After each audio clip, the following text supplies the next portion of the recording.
आ चुके हैं बर्लिन में। अभी थोड़ी देर पहले ही बर्लिन आए हैं, फिर बर्लिन पास लेने जाना है सीधा। इसके बाद हम आज का बर्लिन का टूर स्टार्ट करेंगे। आज हमने सोचा है कि हम कुछ नॉर्मल अट्रैक्शंस करेंगे जो काफ़ी फेमस नहीं है, लेकिन अभी मैं आपसे बात कर रहा हूँ बिल्कुल बर्लिन वॉल वाली जगह पे खड़े होकर, जहाँ पर एग्जैक्टली द बर्लिन वॉल थी। And Here are the remains of the Berlin Wall.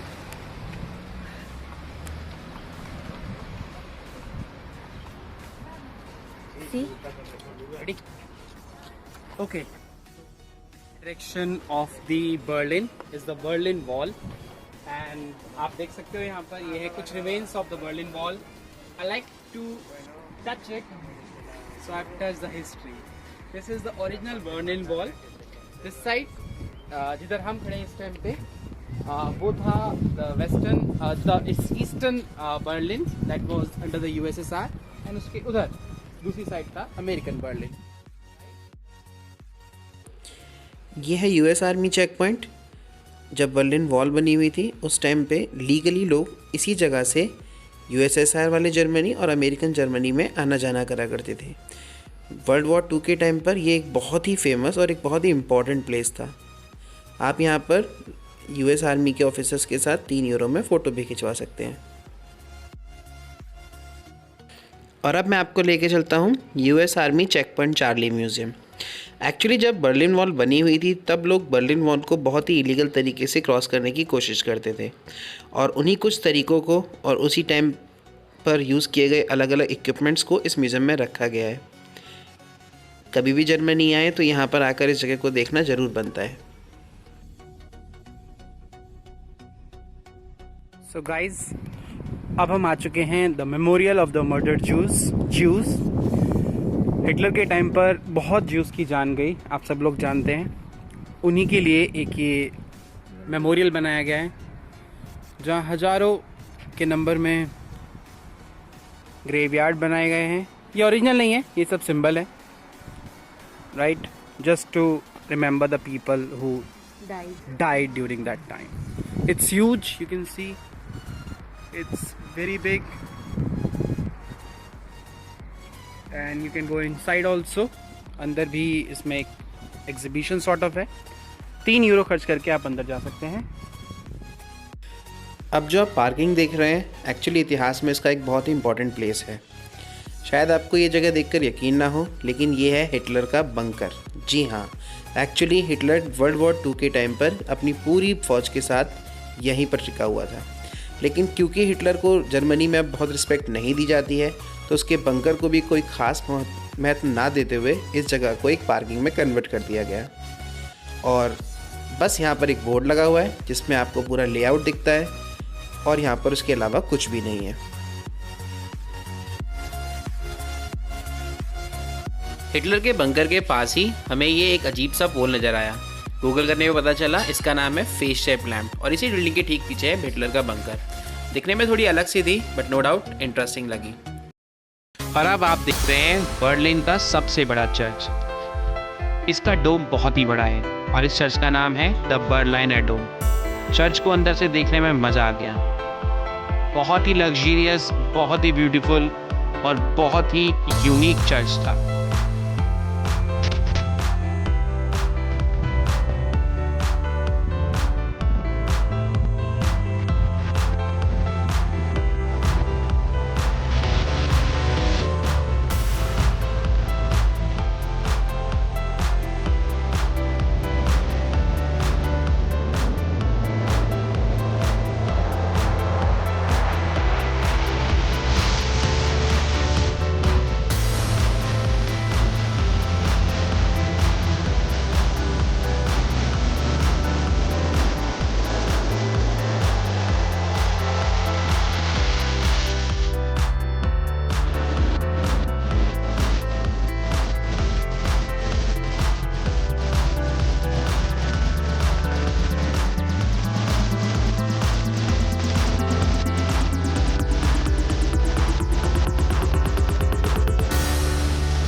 Napoleon की।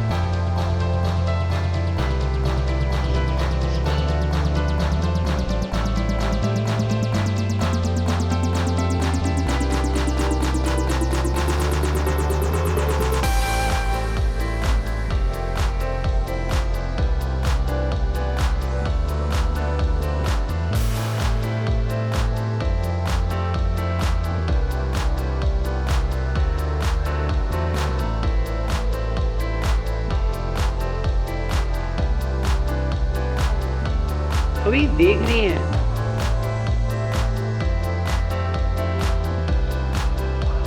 वो देखो सामने, उधर देखो, उधर उधर इधर नहीं, उधर इधर।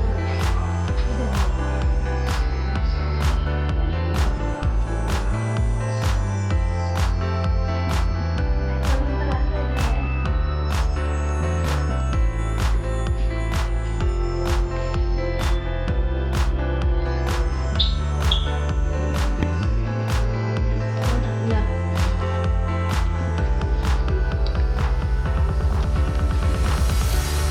इट्स अ मेज।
ये है ब्रांडेनबर्ग टॉर। बहुत साल पहले जर्मनी के किसी राजा ने इसको बनवाया था और आज ये जर्मनी का एक बहुत मेजर अट्रैक्शन बन चुका है। टूरिस्ट यहाँ पर आकर काफ़ी टाइम बिताते हैं। अच्छी जगह है, काफ़ी सारी एक्टिविटीज़ होती हैं, आप राइड्स ले सकते हैं तरह तरह की। तो हम भी यहाँ गए और घूमकर बहुत ही अच्छा लगा।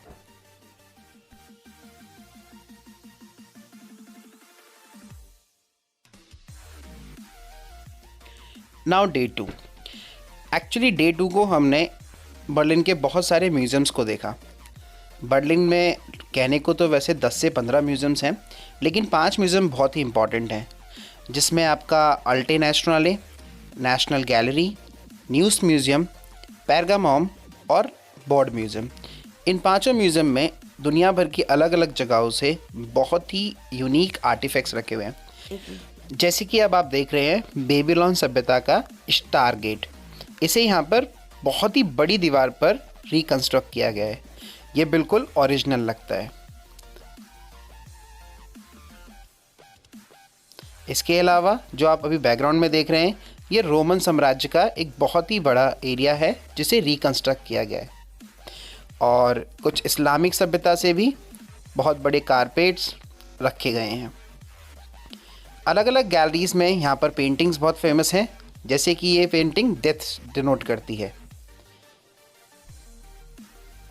और मेरा जो फेवरेट था वो था इजिप्शियन सिविलाइजेशन की अलग अलग आर्टिफैक्ट्स, चाहे वो बहुत बड़े बड़े कॉफिन हो या फिर किसी भी तरह के आर्टिफैक्ट्स।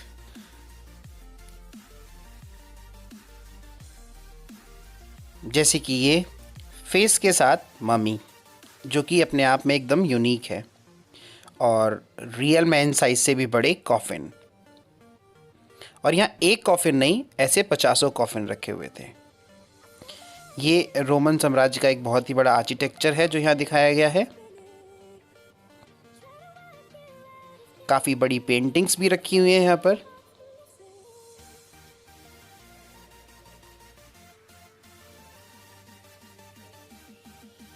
और अलग अलग टाइम पे मिले हुए कुछ गोल्ड के आइटम्स भी यहाँ रखे हुए हैं।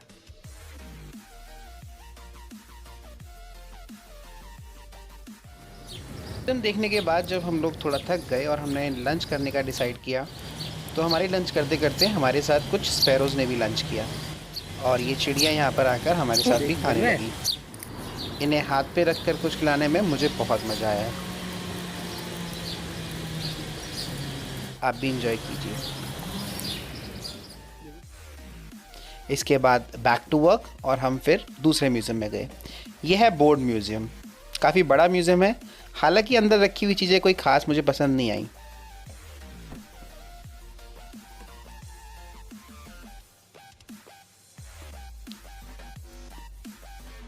और इसके बाद अब हम पहुँचे लीगोलैंड। ये दुनिया के कुछ सबसे बड़े लीगोलैंड्स में से एक है, जहाँ पर छोटे छोटे लीगोस को मिलाकर लाइफ साइज आइटम्स बनाए जाते हैं। उसके बाद हमारी बारी थी मैडम तुसाड्स बर्लिन जाने की।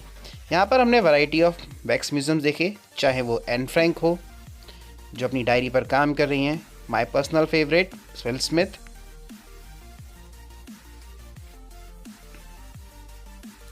और स्टार वॉर्स से भी बहुत सारे कैरेक्टर्स यहाँ पे रखे हुए हैं। मैडम तुसाड्स घूमने के बाद अब बारी थी ईस्ट साइड गैलरी जाने की। एक्चुअली बर्लिन वॉल का सबसे बड़ा जो पूरी तरीके से प्रिजर्व एरिया बचा है वो है ईस्ट साइड गैलरी, जो बर्लिन में थोड़ा सा बाहर की तरफ है। यहाँ पर दुनिया भर के आर्टिस्ट ने अपनी आर्ट को दिखाते हुए ग्राफिटी बनाई है। पूरी वॉल अलग अलग कलर से, अलग अलग मैसेजेस से, डिज़ाइन से भरी हुई है।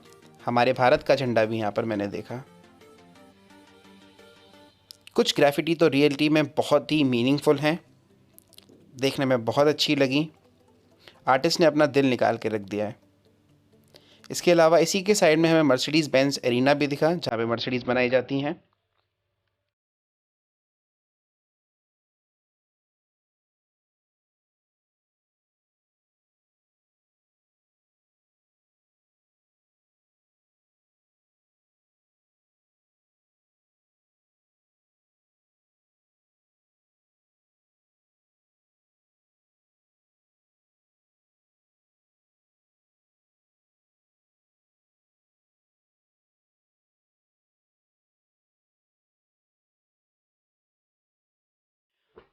डे 2 का एंड हमने किया बर्लिन क्रूज़ से। हमारे बर्लिन पास का एक हिस्सा बर्लिन क्रूज़ भी था। इसमें लगभग हमने 7 से 8 किलोमीटर की राइड ली, जिसमें बर्लिन की कुछ बहुत ही इंपॉर्टेंट बिल्डिंग्स को दिखाया गया। लाइव कमेंट्री भी चल रही थी, तो इट वाज नॉट बोरिंग। मौसम बहुत ही अच्छा था। इस टूर के दौरान हमने बर्लिन के वाइस चांसलर का ऑफिस और उनका घर भी देखा। इसके साथ साथ बर्लिन की संसद यानी कि रिचस्टैग बिल्डिंग को भी देखा और साथ में नो डाउट कॉफ़ी का भी इंजॉय किया। हालांकि यहाँ पर लोग बियर ज़्यादा पी रहे थे, मन भी किया, लेकिन क्योंकि मैं बियर नहीं पीता हूँ तो कॉफ़ी से ही काम चला लिया। बाकी ये बहुत अच्छा अट्रैक्शन था।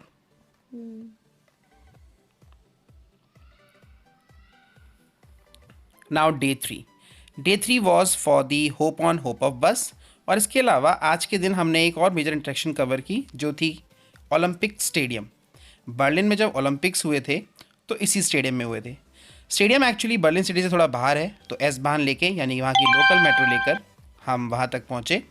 और स्टेडियम की एंट्री जनरली 8 यूरो में होती है, लेकिन हमारे बर्लिन पास में ये एंट्री फ्री थी। एक गाइडेड टूर भी था, वो टूर लिया और इस स्टेडियम की हिस्ट्री और यहाँ हुए मेजर इंसिडेंट्स के बारे में जाना। अगर आपको याद हो, Berlin football FIFA world cup का मैच जहाँ पे जिनेडिन जिडान ने हेडर मारा था, वो इसी स्टेडियम की बात है।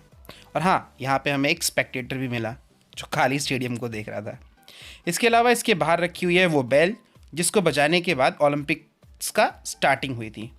एक सोवेनियर शॉप भी है जहाँ से आप चीज़ें खरीद सकते हो। और यहाँ हमारा बर्लिन टूर ख़त्म हो गया। नेक्स्ट डे अर्ली मॉर्निंग हमारी ये ट्रेन हमें चेक रिपब्लिक की राजधानी प्राग लेकर गई। इस ट्रेन के अंदर हमने बच्चों के लिए एक स्पेशल सिटिंग एरिया, और ये हमारा सिटिंग एरिया है जो देखा। ट्रिप बहुत अच्छा था बर्लिन का, और बर्लिन से निकलने के बाद जो चेक रिपब्लिक तक का रास्ता था, आप भी देखिए। रोड, रिवर, माउंटेन्स बहुत ही अच्छा था।